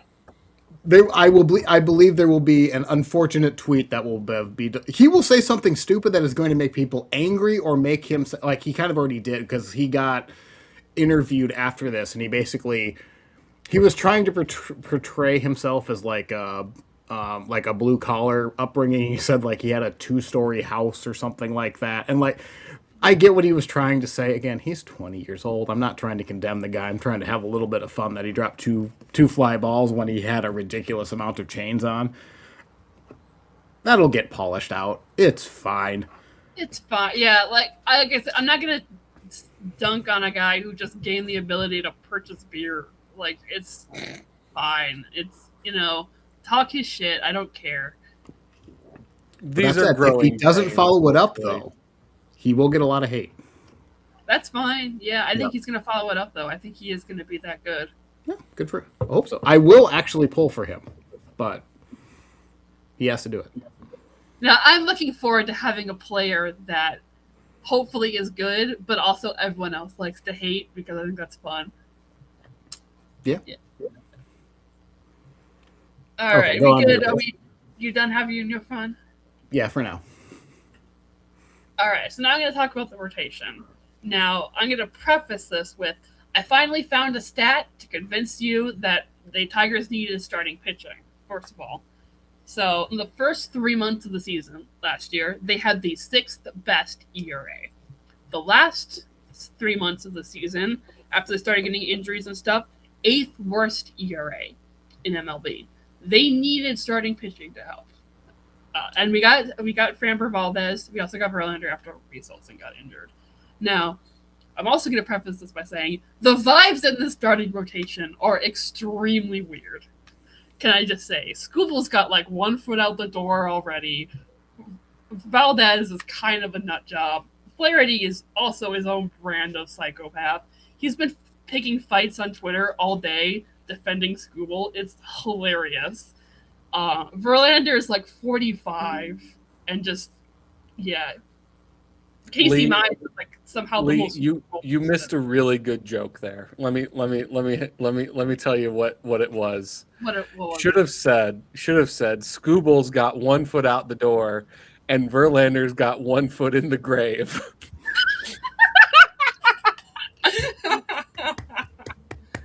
Damn it, that's good. Very nice. Very nice. That's very nice. Why does Casey Mize look like he just got off the battlefield at Gettysburg?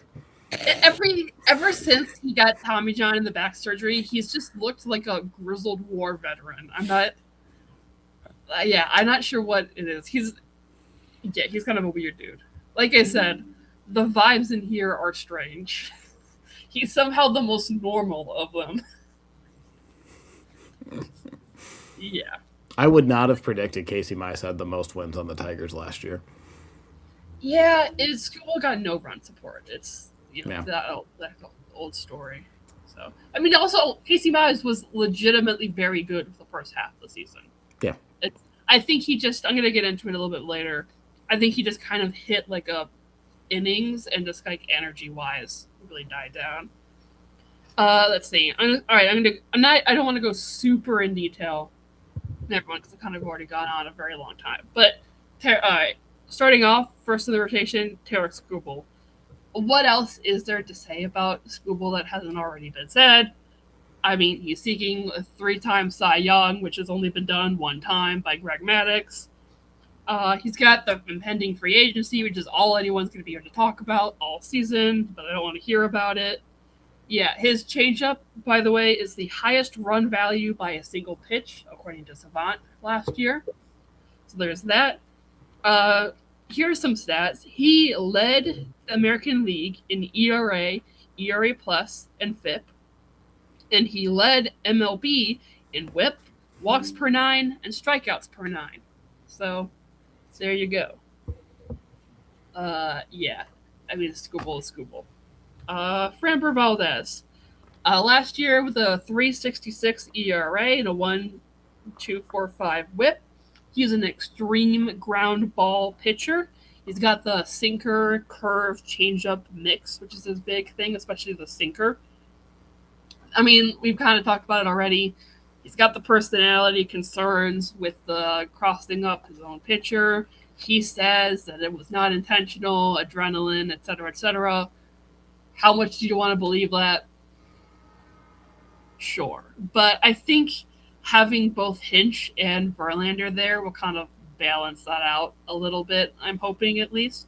So, yeah, we'll see. It'll be something to follow, I guess. He's got a 3-year contract, so yeah. He does not give up fly balls to the left side of the field. So, what? Yeah, especially in Comerica. Good luck. Well, it'll be very interesting to watch. And the thing is, with the ground ball, the infield defense is kind of suspect. We got because like Keith's defense is I don't know. Torres is like we've talked about that, so we'll see how that goes with him. Yeah. But also, he gives you innings. Over the last few years, he's averaged 185 innings pitched per year over the last 4. And last year, he also had 2 complete games. So, yeah. Third in the rotation, Jack Flaherty. Very kind of a bipolar pitcher we saw last year. Extremely good against playoff teams, but then sucked against non-playoff teams. He would have really good starts and really bad starts, essentially. There's a lot of he gives up a walk or like a battle that he loses, and then he gets frustrated and throws it 92 down the dick, and that just doesn't work against major league hitters, right? But we've seen really good stuff out of him. He has that capability. He was good in the playoffs. So, I mean, I think we're and he really likes working in Detroit, apparently. Like, he really likes their pitching staff in terms of, like, what he gets out of it. So, I'm looking forward to seeing him for another year. But he's also on a last year of his contract. So, 4 out of 5 of these guys are gone after this year, by the way. So, don't know what's going to happen there. But, all right. Fourth in rotation, Justin Verlander. He is old as hell, but he and Mize, if you look at the numbers, actually had pretty identical seasons. Just kind of flip-flopped in terms of, like, during the course of the season. He didn't get his first win until, like, July or something. That's mostly on the Giants than it is on him. And after the All-Star break, he was one of the best pitchers of baseball. He had, like, 2.09 ERA or something ridiculous. So, I mean, I think he's still got it.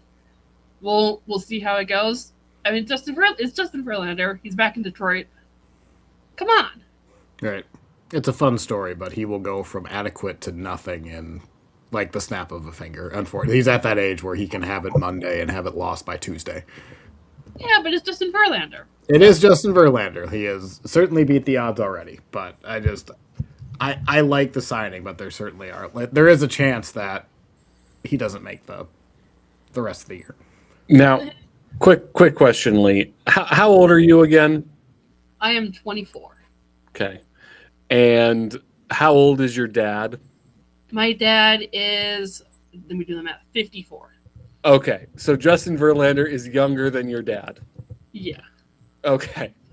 Just wanted to double check on that. Funny. Yeah, he is about the same age as the last Tigers championship. So, Verlander. Yeah, okay. Yeah, that's a fun way to put it, right? Mm-hmm. That is. Yeah, Tigers championship in 1984. Verlander is born, a year and a half before that. So, okay. He's the oldest player in MLB currently, but I think he's just one of those guys that is like very longevity. So we'll see how much we get out of him. And then number 5 in the rotation, Casey Mize, also on his last year of arbitration before hitting free agency. He was legitimately very good to start off the season, but then after the All-Star break, he kind of started falling off a lot more. His splitter was getting hit very hard. And like if you look at the expected batting average versus the batting average, I think a lot of it was kind of bad luck or just kind of getting really hit hard out of nowhere without any like noticeable dip in that. So I'm not really quite sure what's going on there, but we'll see. I still like him. I think I still believe in him. I think we can still see that all-star version of him. But yeah, there have been a lot of health concerns because he missed like a month last year with I think it was hamstring. So it's weird, but Casey Mize being our 5th starter, but this is a rotation that is built for the postseason, right? All of them have multiple playoff starts and appearances. 3 of them have World Series appearances and rings. I think this is a very strong rotation that is going to be. It's not as the additions that we made, not as much helping during the regular season, but is making a huge difference in the postseason, which is what we're looking for. This, real quick, not to continue to make fun of Verlander and how old he is, but this is it for him, right? Probably. I mean, he says he wants to go until he's 54. And 44. 45. And slash or this should be it for him. Yeah, he says that he wants to go until he's 45. He wants the 300 wins, but he's also not getting to 300. He's also not going to like push it, right? If he gets an injury this year or something and he goes down, and then he's just going to call it. Okay. Pretty much. He's not going to do the jumping around in random teams trying to get the extra starts to get that. He's just he wants Is it safe to say this is his last franchise he will be with? Probably. Yeah. Yeah. He says he wants to play for teams that are meaningful for him. He needs another 34 wins to get to 300. He's 43 years old. He's not getting that. Yeah. Like, I'm sorry. No, it kind of sucks, but yeah, I just don't think for it. If his record from last year were reversed, I'd say maybe there's a chance, but no, he's not getting to 300. Not for nothing. Verlander not getting to 300 wins, but still going to get 95% on his first ballot Hall of Fame induction. I don't necessarily feel that bad for the man, if I'm being honest. Well, because he would be the last 300 pitcher, Yeah, So. Everyone thought it was impossible. He wants to be the one to prove it, but darn it, buddy. Yeah. It is extremely likely that this is his last year. He hasn't said this is his last year. He's not like retiring for sure, but it's probably a case of we'll see how this year goes. If the Tigers want him another year, then he'll go. Otherwise, he's going to peace out. And does this obviously, this is kind of a fuzzy question. Does this guarantee that he goes into the Hall of Fame as a Tiger? I think so. I think it would come down to like player decision, and I think he's made it. He's been asked this already, and he hasn't said, "Oh yeah, 100%." But like, I think him wanting to come back so badly has like made it clear that he wants to be remembered as a Tiger. Like when he signed, a few hours after the fact, he dusted off his Twitter account and posted a 1 minute long TikTok, essentially compilation to Eminem with like highlights from his Tigers. Yeah, it was like a highlight reel from his Tigers days edit with Eminem playing on top. He's a Tiger. For what it's worth, he has 3 times as many innings with the Tigers than anyone else. So like, I get like he won his championships in Houston, but I think he was going to be a Tiger in the Hall of Fame regardless. Anyway. All right. So my next category of pitchers. Did I really skip Sorry. them? I meant to go here first. Okay. All right. So these are all of the relievers that could also be emergency starters. So I'm going to be super brief when I go over all of these, right? Troy Milton, I've talked about him a lot. I'm a really big fan of him, but he also has the elbow inflammation. We don't know what's going on with that, but probably will start the season in AAA. Could be a late starter or reliever type of guy. Anyway, Drew Anderson, he's going to be in the bullpen because he's getting $7 million. But he's looked really good in spring so far, which is really promising. But he has also been what's it called? But he could also be a starter because he's been a starter in the previously and in Japan and et cetera, et cetera. Keter Montero, he's already been sent to the minor league spring training, which is pretty which is kind of Tigers showing that they want him to be a starter going forward, which is fine by me. He's had his moments looking really strong. It was both a starter and as in the bullpen guy. Ty Madden has also been sent to minor league camp. He was injured all of last year with a shoulder thing, but he's made a little bit of appearance in 2024. He looked kind of good. He's got good stuff. We'll see how much we see of him this year, but he could be a late call-up or emergency starter. Sawyer Gibson-Long he was injured, and when he came up last year, he kind of stunk. So I'm not quite sure what his deal is going to be, if he's going to be a reliever or he's going to be continue to stretch out as a starter. We'll have to see for that, but he could very much be like a long middle relief type guy.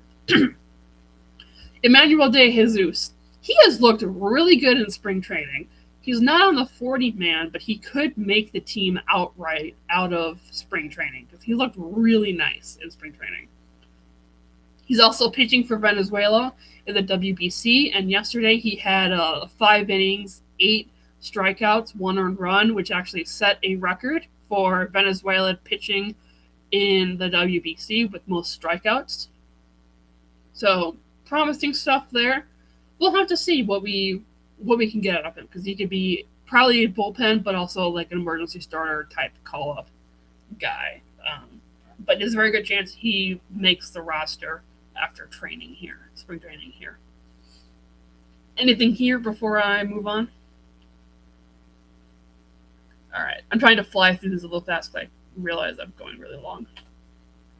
All right, so these are the 3 main closer type of guys. Kyle Finnegan, I've talked about a lot about. I'm a really big fan of him. He looked really good last season after coming to Detroit from the Nationals. But then he got injured. But we got him for the next couple of years. Big fan of that. Kenley Jansen, we signed in the offseason. He's had a very long career. I guess he's on the older side. But he had a really strong year last year. And he's has a lot of pitching experience in playoffs and as a closer. Will Vest has kind of been emerging as like the closer type kind of guy for us last year. Got a really good fastball, very fun to watch on the mound. He's also going to be a closer option. I really like Will Vest, but I'm going to make fun of him here. How does he throw it? Anyone go look at his baseball reference picture. How does he throw a strike? I know that's very mean, but like he is the most like opposite-sided eye. That lazy eye is in another area code. I didn't think. I just want to say that the thoughts and views that Eric is displaying are not in tune with those of AL Central Rundown. Thank you, Dan. Appreciate that. I really like him as a player, but I don't know why I've never noticed this. It's not a flattering photo. No, it looks edited. That was my first instinct is who edited his baseball reference photo. He looks normal during games. That sounds really weird. You guys are just being Eve. I really like, especially like having Jensen in the 9th. That frees up Vest so that he can be in the 7th. I really like him in the role he's going to be in this year. He's going to be really effective.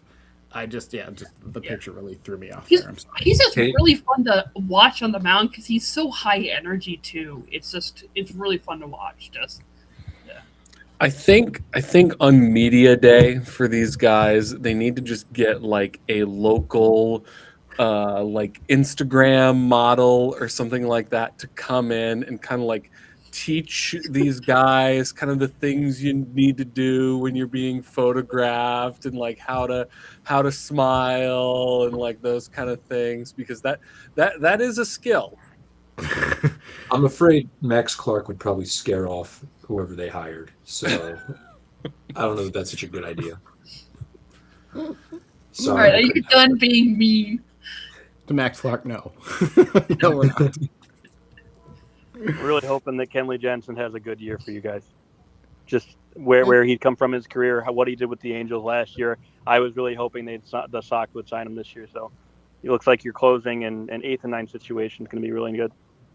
I'm Yeah. with Eric in that Will Vest in like the Cade Smith fireman role would be really interesting. Like Yes. I think that could work really well. And then you've got an 8th and a 9th set up. It's well done, it appears, by Scott Harris. We have 3 guys on the roster who were all had 20+ saves in the previous year. That's like that's a first. So got lots that we should not be blowing many games in late innings. I said should, so I'm not jinxing it. Foreshadowing. Shut up. Sometimes foreshadowing is relatively obvious. All right, and like I said, I'm just going to go fast. These are the main, definitely main middle relief guys. So both Holton and Herter are our 2 left-handed guys. Herter has been kind of really been up and down. I don't know how secure his position is, but he's a lefty, so that's going to always be valuable. Tyler Holton had kind of a down year last year after having 2 years of being one of the best relievers in baseball, but not really quite sure what that was. I think he was just getting hit really hard. Like looking at his stuff, it's not like the stuff declined on its own. So I don't know if it was like something underlying or just kind of bad luck or what was going on there. But I mean, they're both good, both good relief options for our lefties. Herter also can go multiple innings, which is nice. Hannafy, I'm not the biggest fan of Hannafy. He's an extreme ground ball guy, and it seems like he doesn't get any swing and miss, and he's just like always getting hit. I'm not the biggest fan of him, but he's had his effective moments. Bo Brisky, I am a fan of, but he really struggled last year. He got injured and sent down, and then we just didn't see him again. So we're not quite sure what we'll be seeing from him this year. Anything on these 4 guys? Do you see any of these 4 like stepping up to be a setup or a closer one day? Holton could be. Maybe if he gets back to his like 23, 24 type stuff that we saw, but not really outside of it. I think Herter is pretty secure in the middle relief. Hannafy is like a low leverage guy. You don't necessarily want to put him in with runners on or anything. And Brisky maybe could be like a setup. I don't know about closer though. Does that answer your question? Yeah, it is interesting. They're both lefties, so like unless what does Holton throw upper 90s? Like our matchup. No, he doesn't have a fastball at all. It's all off speed.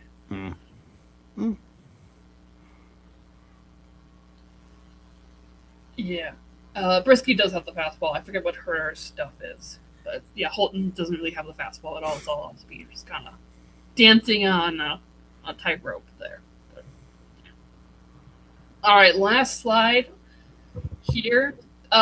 These are just, I don't know how much we're going to be seeing from them because they're a mix of not on the 40-man and in the minor leagues. Dylan Smith kind of had a coffee cup appearance last year. He's got a really good fastball, but he got injured. So I'm hoping we'll see a lot more of him this year. Sean Gunther is a lefty, and he had his moments in 24, but then kind of just wasn't really there in 25, was sent down and DFA'd. Bailey Horn, I'm not really a fan of. I don't know why he's still on the roster. I'm gonna be honest. I forget how we got him, but he was. I think we claimed him off waivers from Texas or something. I don't know, but he's also there like an emergency middle relief. I think he's going to spend a majority of the season in the minors. Then Drew Summers, big left-handed guy. He was sent to AAA, the minor leagues, spring training already.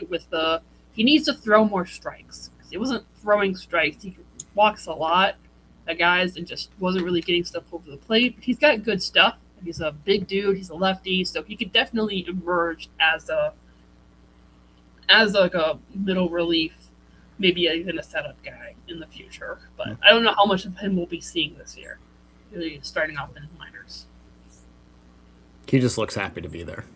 Yeah. He's fresh off of his drunk league softball team after hitting a home run. Like,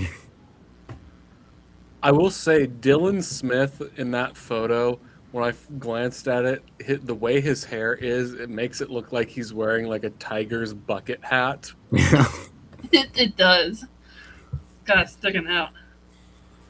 Yeah, I think he's like 25. He's like really on the young side. People are really excited about him from what I read. Like when he was called up last year, it was really exciting, but then he just got injured. So I didn't really get to see much of him. But I'm excited about him too. I'm not super familiar on all of his stuff. Yeah. All right, that was a very long presentation. Before we move off, I have two quick questions, if I may.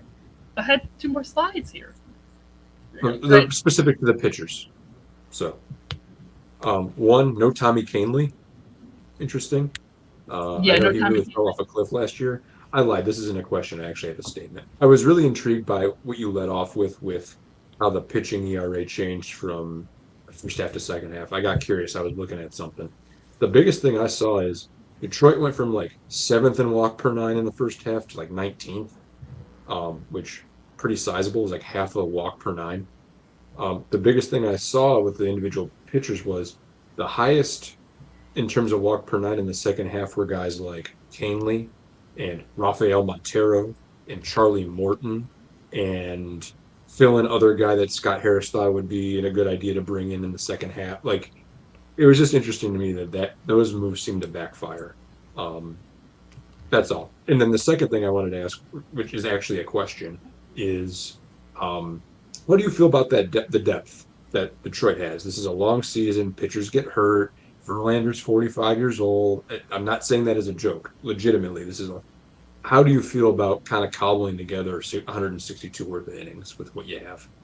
Starting pitching wise, I feel okay. Like maybe that'll backfire on me, but I feel we have a lot of guys who are in like expected to be in reliever roles who could step in to be major league level starting pitchers, like Keter Montero, Troy Melton, assuming he's healthy, Drew Anderson, Emmanuel De Jesus can be there for 5 innings. Starting pitching wise, I feel okay about it. I don't know how long we would last if it's like a season ending stuff.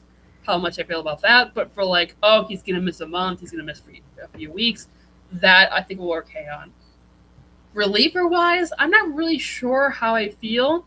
I feel more secure in the closing end, but I don't know how much middle relief, because it kind of goes from they got Holton and Herter and our 3 closer types, and then it's kind of a big drop off, and I'm not quite sure how I feel about that. It's a lot of kind of just, well, these guys were really good in 24, weren't as good in 25, and we're gonna see what we get out of them this year.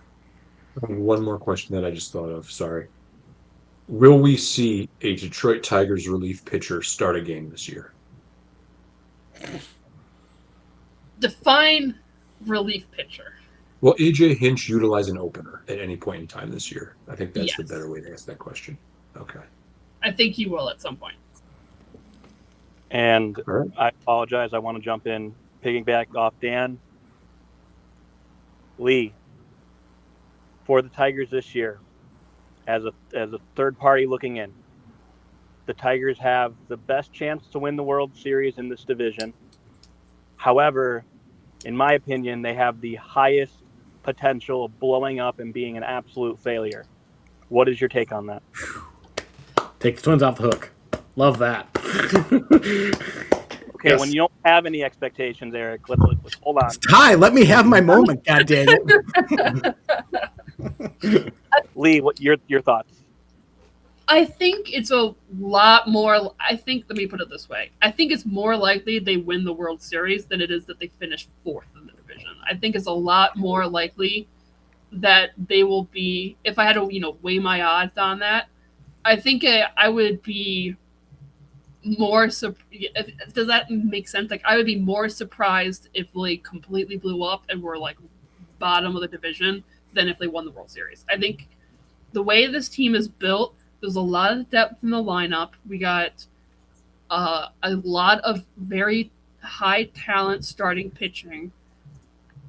I don't see, outside of like this team is cursed level of injury happenings or misfortune of blowing up in their face. Could they miss the playoffs? Of course. That is likely. I think that I just don't think it's very probable. Okay. One follow-up. Will they lose 15 games to the Cleveland Guardians again this year? Hey, they only play the Guardians, 13 times? They're not going to lose 15. That doesn't make any sense. Oh, they played really badly. They might just add on 2 games just for funsies. Well, Lee, if you recall correctly, they played more than 13 games against the Cleveland. Yeah, but they didn't Guardians lose 15 of those either. We play one series, I think, in September this year. It's not like last year where we played 6 of thank the last God. 12 games. Can I add to your expectations list, Lee? Sure. I'm gonna borrow a term from Chris Broussard. Oh, great.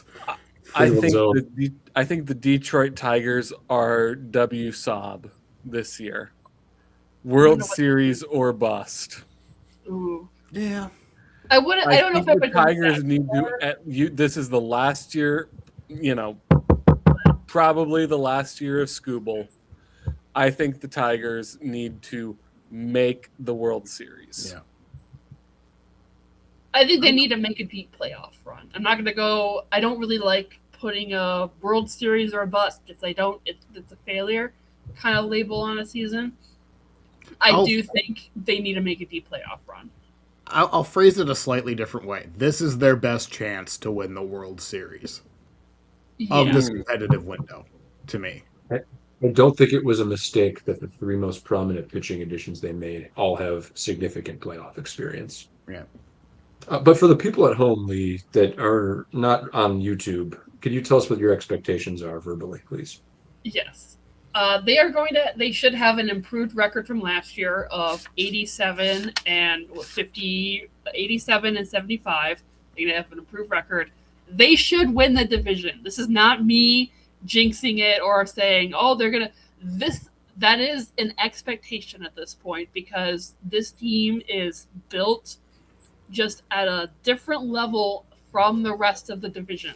I'm sorry, it's true. They have Scooble and Valdez helming the rotation.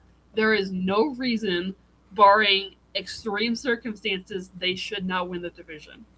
They should be making a deep playoff run. I'm talking like ALCS, multiple games, not get swept in there, and solidify a lot of position battles. And what I mean by that is I want to see Colt Keith cement his place at third base. I want to see figuring out our outfield situation as Parker Meadows there, Kerry Carpenter, DH or right field, Wenzel Perez figuring himself out, and that kind of thing. So those are my expectations for this year. Now, my last slide. In conclusion, I am ready to be hurt again. Let's go. Bring it on. Just to put this into context real quick. Tigers are plus 115 according to FanDuel to win the division. They have the best odds. Royals are plus 220. Guardians are plus 420, Twins are plus 900, and the White Sox are plus 2200. Ooh, I didn't think that big. So of a- according to the bettors, it's pretty much the Tigers, the Royals, and then a little drop off to the Guardians, and then a big drop off to the Twins and White Sox. Lee, if Detroit, what does Detroit need to do in order to make the playoffs, and what would they do? I'm trying to ask the question you asked last week. What happens that you make the playoffs? What happens that you don't? The reason they would make the playoffs is everything goes, the players perform the way they did the first 5 months of the season last year. We see the rotation perform to their expectations. We're going to see injuries. Stuff is going to happen. But we should see the players that took a step forward last year continue to take a step forward or stay at that level. If they don't make the postseason, it will be because we had injuries and various players took massive step backs. I'm talking Mize will, if we don't make the playoffs, we'll see players like Mize and Flaherty struggle a lot. Maybe Green and Torque are regressing. Maybe Kevin McGonigal doesn't show up. Stuff like that. That'll be the stuff. What we need for the core to continue the progress they made in 24 and 25. If this team starts, I don't think Detroit has a particularly difficult start to the year, but if they start 7-13, does everybody start gripping the bat a little bit tight again? A little bit. Let me look at the schedule because I want to see who they. I know they start against San Diego, which is a playoff team. Well, last year they started against the Dodgers, so like it's Yeah. you can't get a worse start than that. Yeah, considering who we're playing, yeah, I would be very concerned because it's San Diego, Arizona, then the Cardinals, the Twins, Miami, then the Royals, Red Sox, Milwaukee, the Reds, the Braves. So if we It's start the out, middle of the road. There's some good, there's some bad, there's some mediocre in there. Yeah. we should be 500 after the first month at least. Well, It the should be better reality is, than that. in this division, because obviously you can't, like, the Twins can't play the Twins. Everyone has the exact same schedule. So if everyone's going to play the Padres, everyone's going to play the Twins, like, That's true. it's all going to come around. Yeah. But no, What my that really point was is, if about- we're losing against these teams, I would be concerned. If you get off to a slow start and there's all this expectation, is it a bit of a spiral based upon what happened last year? And that's kind of where I was going with the question. That's all. Gotcha. I mean, maybe I could definitely see that happening, but I think I would also like to think that they learned from that from last year because, I mean, I think we talked about they're a very young team. They learned from that. They build upon that. Like last year, they lost the first, they got swept to start off the season, a lot of close games, and then they rebounded and had a great start. So They seem to have set it aside just fine. They beat the Guardians in the wild card round, and then they took Seattle to 5. So I yeah, don't know that you need to worry about it. in back-to-back years, the Tigers proved that momentum is everything, and also that the momentum does not matter at all. It's very funny. I hope you enjoyed my TED Talk on the Tigers. I got to talk about my favorite thing for 2 hours. Very I hope you like my presentation. I put a lot of effort into it. I can tell, yes. Even the flying I like tiger right at the end. Yeah. If you really wanted this to be a middle school presentation, Lee, you would end it with, so yeah, that was my presentation on the Tigers, and hope you liked it. Right, just so the full middle school, like, you just finished your presentation. Now we have to do the... Thank you. Lee, you can go sit down now. Thank you very much. I hope I get an A on this. You won't. Sorry, it was too good. It was a lot more effort than I put into mine. Okay, well, I think with that, I think we'll leave it. We will do a preview next week. We haven't decided who we're gonna do, but there's only 2 teams left, so we'll see where that goes. It's either gonna be the Royals or the White Sox, and then, I mean, we're really kind of getting That's ready it. for the season. Like WBC, I think will be over in 2 weeks, and then we have actual MLB regular season games at the end of this month. So it's getting close. This is the best time of year. The weather's finally warm, so I'm going to go outside and take the dog to the park. Don't tell the dog yet; she doesn't know that yet. But yeah, it's a fun time. With that, we will see you guys